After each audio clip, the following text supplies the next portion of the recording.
मित्रांनो, मुलाचं बालपण हे मातीसारखं असतं. एकदा बादशाह अकबर दरबारात बसले होते.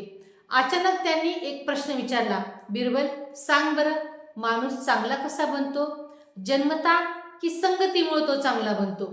दरबारातील काही मंत्री म्हणाले की माणूस जसा जन्मतो तसा बनतो, तो ज्या परिसरात वाढतो तसा तो बनतो.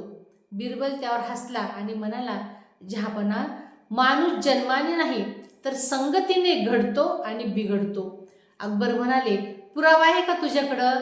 मला सिद्ध करून दाखव.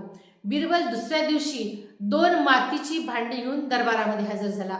एका भांड्यामध्ये त्याने चंदन ठेवले आणि दुसऱ्या भांड्यामध्ये कांदा, लसूण, कुजलेला भाजीपाला अशा बऱ्याच अशा इतर वस्तू ठेवल्या.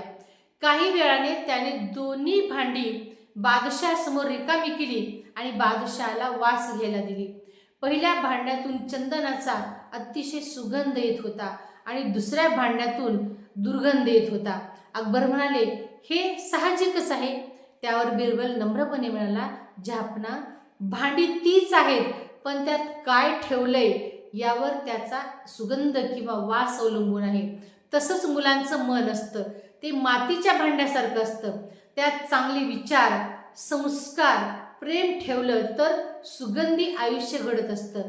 पण त्यात जर वाईट संगत, हिंसा, खोटेपणा जर आपण भरला तर मुलांचं व्यक्तिमत्व दुर्गंधित होण्याची शक्यता आहे. दरबारात भयानक शांतता पसरली.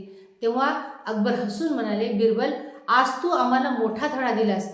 राज्य जर चांगलं हवं असेल तर मुलांची संगत चांगली हवी, संस्कार चांगले हवेत.